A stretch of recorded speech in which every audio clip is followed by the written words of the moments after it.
Hello, and welcome to the Sunday meditation at the Sanctuary of Light in Galisteo, New Mexico, sponsored by the Light Institute. For those of you that are joining us for the first time, there's a special way that we do this meditation so that it brings us deep inside ourselves, and then it allows us to bring the powerful inner energy out into the world so that it advances and activates a sense of purpose and destiny for us all. We begin by asking our higher selves to take form. Your higher self is the intuitive essence of your soul. It's your own inner voice, your own wisdom. And so we'll ask it to take form, any form. Ask it to touch our bodies, we'll bring it in, we'll sit in meditation. And then when we do that, I'll make a little om sound so that you can push the button on your machine so that you can meditate for as long as you like. The second part of the meditation, we practice what we call the Art of Radiance, where we reach up into the cosmos and draw a beam of white light down through the top of our head, down into our stomach, our solar plexus. This is the center of our emotional body. And from there we laser that white light out across the planet. It extends our field and our presence, quickens our energy, out across the planet, and back up into the cosmos. And so in that segment of the meditation, you just keep drawing the white light down with your breath and exhaling it out. And that you will find that that takes you into a very deep state of meditative bliss. Om. And then in the third part of that meditation, people ask us to focus on something that's happening around the planet so that, again, our more illuminated or peaceful state is extended out into the world. This week, around the world, we have had, perhaps because of global warming, but whatever it is, we are having fires. In times past, there were prophets that said this would be the time of the fire. And indeed it is. The fire of the soul, the fires of the volcanoes, the wildfires that are burning this earth, which is what's happening where I live. And then the opposite of that, too much rain, too much water, fire and water, fire and water. And so in the third part of our meditation, you can ask your higher self, shall I call the rain, or shall I quiet the winds? Shall I dissolve the fire? Shall I let the water dissolve the fire? And so you can focus on what is something that you're aware of or that you care about, and send energy to that so that we're balancing our earth. We just had a solar eclipse which was in Taurus, which caused this whole unsteadying or focus on what is happening on our earth, our planet. So we can give something now to bring that imbalance back into a homeostasis. If you're ready, we will begin with breath, because our breath is what takes us into a meditative state. Close your eyes. Breathe in through your nose, up to the top of your breath, and then very slowly, puckering your mouth, exhale.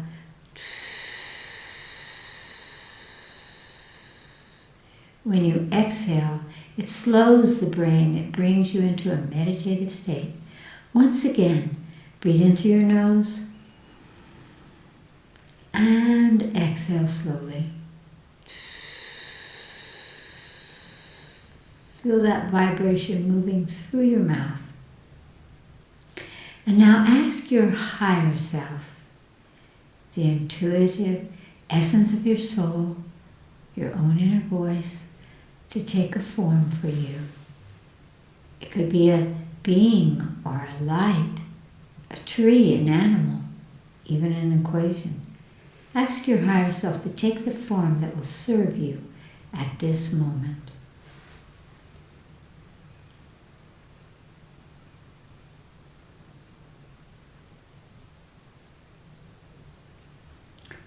Now ask your higher self to touch your body where you hold your divine essence at this moment. And just imagine anywhere in your body the touch of your higher self.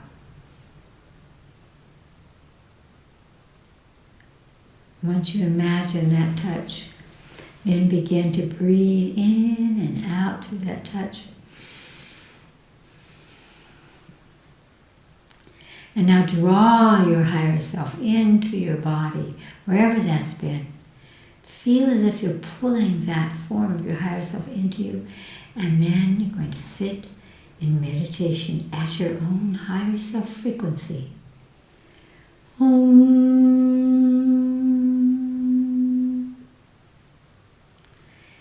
Take a deep breath in through your nose into your body. Reach up into the cosmos with your consciousness and draw down a beautiful beam of pure white light down through the top of your head, down into your stomach, your solar plexus, and from there, laser that white light out across the planet, back into the sky, up into the cosmos. Breathe in, draw that white light down, and extend it out, and just continue that patterning for your meditation. Om.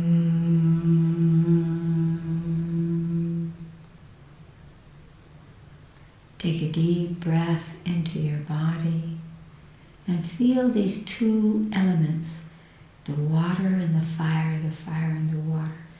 And ask your higher self to show you if you should focus on both of them or one of them. Whichever one will serve your helping this planet the most to bring it back into balance. Whether it's water or it's fire. And ask those elements, whichever one, what frequency of light it needs from you to come into balance and harmony.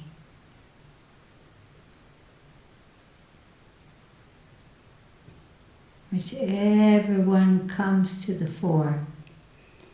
Again, focusing on what is the frequency of light.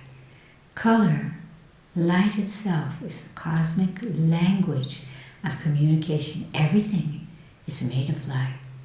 Whatever color you got, reach up into the cosmos and draw exactly that tone, that color, down to the top of your head, down into your stomach, your solar plexus. And laser that color out to the element that your higher self showed you.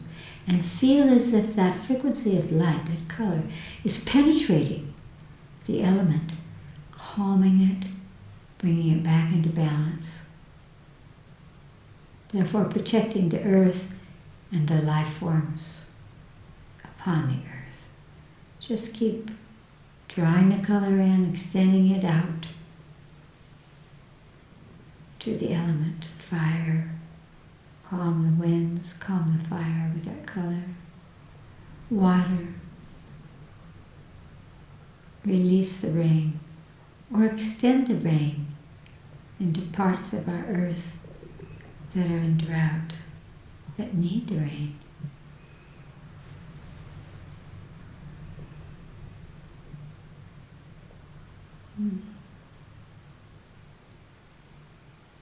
You just feel that that element takes in the color that you offered and is beginning to shift, bringing it into balance, stabilizing Gaia, stabilizing earth.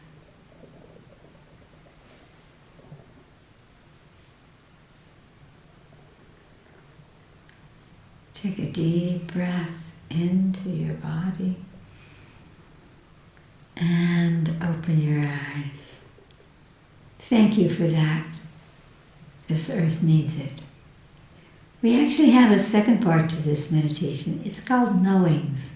And people from around the world every week send us questions, focal points that they would like for us to massage, to speak about, so that we can uplift ourselves and illuminate these questions, these possibilities. And so Allison will give us the questions that have come for this week. The first question is from Vancouver, British Columbia in Canada. Dear Chris, I was recently told I have adrenal fatigue, and this is a problem that is increasingly becoming common for others at this time. What is the best way to heal and balance the adrenal glands on an energetic level? So interesting that you say on an energetic level, because there's so many conversations about that on a physiological level. And I'll begin with that because the adrenals are a part of our endocrine system. And the endocrine system is a threshold between our physical body and our light bodies. Therefore, the essential energetic aspect of how we bring that into balance. Of course, you know that when you're having adrenal fatigue, that in actuality, it means that the energy of the adrenals have been exhausted, spent, because the adrenals do so much through the exuding out of hormones. For example, the major one that we all recognize is the cortisol. It used to be called the death hormone. It's the fight or flight. And so when the adrenals are either overextending, overproducing that cortisol, or underproducing it, we have that kind of wobble. Because we have been involved energetically in fight or flight. We're too anxious. We're too excitable. And so when we say energetically, how can we help our adrenals? The first thing I would say is begin to move away from all of the chatter and all of the things that are entering into your life that are causing that anxiety. What is happening in the world? What will happen to me? Will I survive? No. If you come into a meditative state, when you are meditating, you find peacefulness. When you feel peaceful, then you feel safe. When you are safe, you're not stimulating your adrenals to fight or flight, or changing your blood pressure or your heart rate or all those things that they do. And so I'm actually going to show you first an interesting aspect, because nothing is separate in our body. So what causes the adrenals to create that cortisol? And by the way, people who have allergies tend to have too much cortisol, and so by using consciousness you can balance the making of that cortisol. But it's actually started in this master gland, the hypothalamus gland. It's right the energetic point to it is right between your eyebrows. And though it itself is not an endocrine gland, it controls all the master glands in the endocrine system. And that's why it's so important. The hypothalamus will tell the pituitary to produce a hormone. It'll produce a hormone to produce one in the pituitary, which will send that to the adrenals, and they will then produce the cortisol or whatever hormone is necessary. And so we're just going to balance this hypothalamus, this master gland, and we'll create that arc that goes on there, because I love this gland. It has to do with the balance of waters. And when we talk about energy, we're talking about our emotional bodies. And water represents our emotions. And so when we work on this energetically, on this hypothalamus gland, it allows us, again, that balancing, that coming into balance emotionally, energetically, that then will influence these lovely, wonderful adrenals. And first of all, to just talk to your adrenals, you know, and what we're going to do here, you can do with your adrenals by sending light to them so that they rebalance and have the energy that they need. And this is what makes a difference. So it's that energetic thing is an energy that comes from within us on a deep energetic level, and then plays itself out as it moves into the physiological level. So take your fire finger, the third finger, and place it right between your eyebrows, very, very gently. Not above in the pineal gland, but right between your eyebrows here. Very light, and think about this hypothalamus that's really the master gland that's influencing your adrenals. And ask your hypothalamus gland, master gland, what frequency of light it needs to guide your adrenals back into energetic balance through all the hormone releases and all of the calming of reactiveness, finding peace and centeredness. What color does your hypothalamus need to bring everything into balance? Whatever color comes to you, imagine that you could suck it in through this fire finger, very gently. Just draw that color in through your own finger, through yourself. Draw it into the hypothalamus, and you can feel that as you bring that light in there, there's a shifting. It's going to stimulate the vagus nerve. It's going to stimulate so many aspects of our physiology, and above all, the balance of our energy. So just keep sucking that color in. And as you suck it in through there, then imagine that it's going through the pituitary and down into your adrenals, on top of your kidneys. Just breathe it in. Let it send its energy and its balance into your adrenals.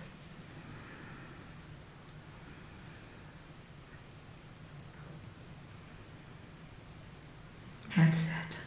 And open your eyes. So in the same way that you did that, you could do the same thing with your adrenals. And I love it when you touch your body yourself, because we forget that we have the answers, that your body knows what it needs. And so we ourselves can give it to our bodies. That's the energy level. So placing your hands over your kidneys in the back and asking your adrenals, what color do you need to have the energy you need to come into balance? And then imagine that you're sucking that color right into that area. You'll feel a shift. You truly will. This is a time in the planet not to be overwhelmed, not to fall into how will I survive, but to reach up into, I have a purpose in being here at this planet at this time. And you do. Great love. Allison, the second question. It's from San Diego, California in the U.S.A. Chris, I once heard you say that people can be in our auric field even from a distance. I'm very bothered by a family member that lives across the country from me. I've tried to lift and encourage this person for years, but for some reason, like a fog that is lifted, I just realized that this seems to be a one-way street and I am not lifted by them. To the contrary, this close family member now feels dense and suffocating to me. I would be deeply grateful if you could tell me how to clear this person from my field. Wow, I love that question. I could spend a long time answering the question, but here's the short version of that. Yes, it is true that this person, this family member, remember, you have magnetized into your life for karmic reasons. And they can be positive, and they can be the kind that push you. And maybe feeling that he is dense or she is dense is part of how you are growing, how you release the place that ties into their density, because it's not yours, and they can't change your life by what they're doing. Absolutely not. So the first thing that we can do is to actually focus on where we might be holding their energy or their presence. It's very important at the Light Institute when we begin our multi-incarnational sessions, or even our emotional body sessions. We always go right here into the solar plexus, the center of the emotional body, and ask, is there anybody in there? Are you carrying any other person or groups of people within your emotional system, or actually anywhere in your body? Because it is amazing how, since different parts of the body have very specific roles that they play, or energies that they open to, and so that's the first question. Where am I holding the energy of this family member in my body. Because if they have entered, and they have, into your astral energy, then it causes you to be ever playing back and forth to them, so that you're continuing that horizontal tiger chasing its tail kind of karma. So we're going to do that first, because I think this is wonderful for everyone. Let's look and see. You may be surprised to discover that you have some member of your family sticking in your emotional body level, and then we just simply release them, because it's all about how we choose. We never think that we're so powerful that if we said, oh, I release you, that you could. You can, because you brought them there in the first place. So close your eyes, and you can just take a deep breath into your body and ask your body, am I holding any other person, family member, or any other person within the energy systems of my body? If you get a yes, or maybe you see them, or you hear their name, or you feel their energy, just see where they might be stuck karmically, energetically in your body at this moment.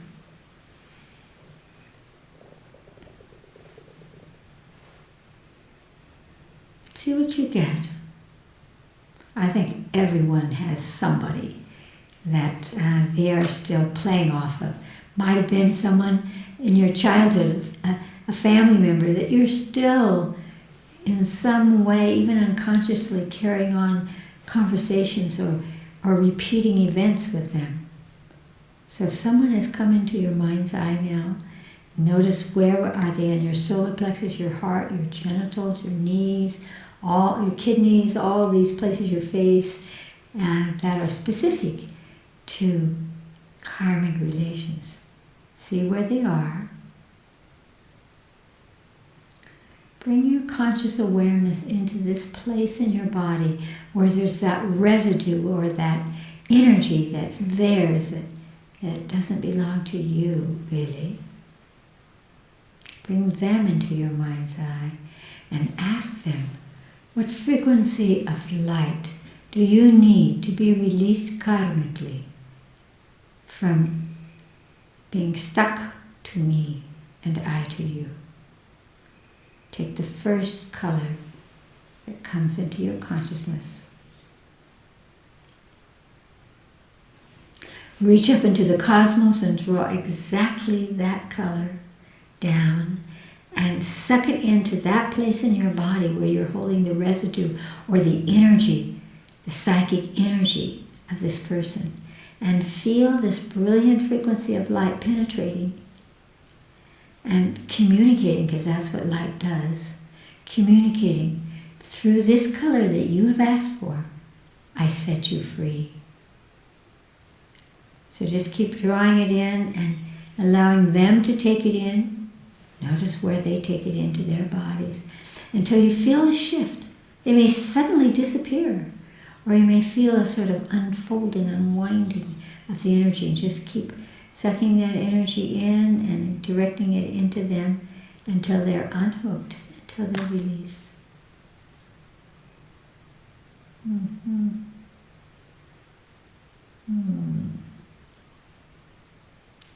Excellent. And now, as we did at the beginning of our meditation today, reach up into the cosmos and pull white light, because it's the fastest, most pure energy of the cosmos, and draw it down through the top of your head. And as we did before, laser it out through your solar plexus, stretching out your own auric field, clearing your auric field, so that there can be no one else. No one belongs within your auric field. And take a deep breath into your body and open your eyes. My higher self was telling me a second little part to this, and that is that when they are heavy to you, when you see them as dense, there's a judgment there. And what you're seeing may be true, but if you hold them in that way, that's all you'll ever see. Your emotional body will immediately start picking up those things that make that true. And so what you want to do is to contemplate within yourself, what's a quality of this person that I can admire? And once you think of it, maybe the person has humor, or they're clever, or they're physical, or something. You see some quality that you like. Just imagine that you are activating that in them, and you hold them in that way, and then you release them. So that you're giving them a mirroring, because that's what people do back and forth who come into our sphere karmically. So you're giving that person a template that says, be this is who you are. And as you are this, I release all of my aspects with you and allow you to go on. You know, we have this concept that if we've drawn brothers or mothers or aunts or uncles or cousins or children into our lives, that's it, you know, forever. No, consciousness can help us to release karma. Even when it's good karma, we can find that something we see in somebody else is actually inside ourselves, and we can go on. We don't need to be tethered. That tethering aspect belongs to the time of tribes. When you were stuck in a marriage, you were stuck in a tribe, and you had to survive it. We don't today. We can use a higher level of consciousness to say, wow, you know, and let me shift this. Let me, in my mind's eye, shift who I see you to be. And let me free you from inside me, because I don't have to carry anyone. We must not, because this is a time for us to discover who we are and to use who we are for the good of the whole. Great love. Be free. Allison. The last question is from Slovenia. Slovenia. Dear Ms. Griscom, will you address how animals come to us at the most perfect moments to save our lives? And what is the spirit that makes this happen? Is it friendship, or are they angels? I very much appreciate your wisdom. Thank you, from Slovenia. There's two aspects that come right away to my mind, and that is, are they angels? Well, they carry some of the angelic qualities, because they give us unconditional love. And that's why they're so healing for us.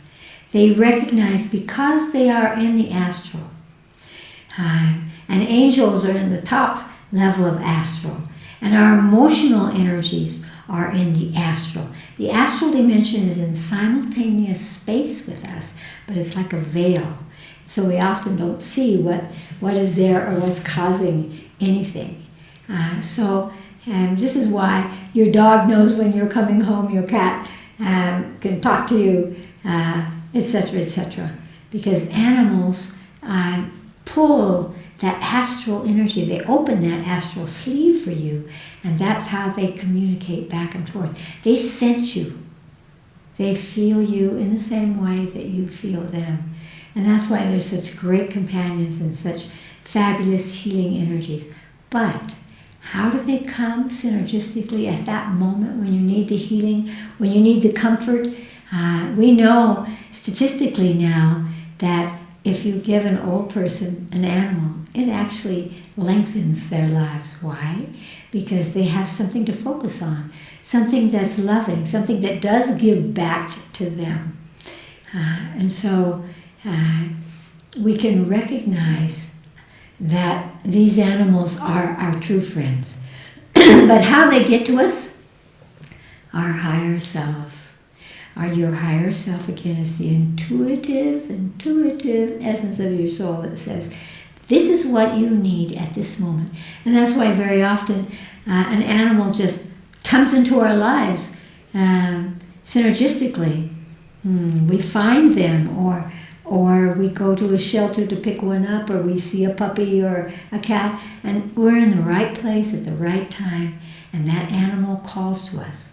You might see several animals, but you'll pick the one that belongs to you. Some people even say that their spirits can move with us. I think this is true of cats. Lifetime after lifetime after lifetime.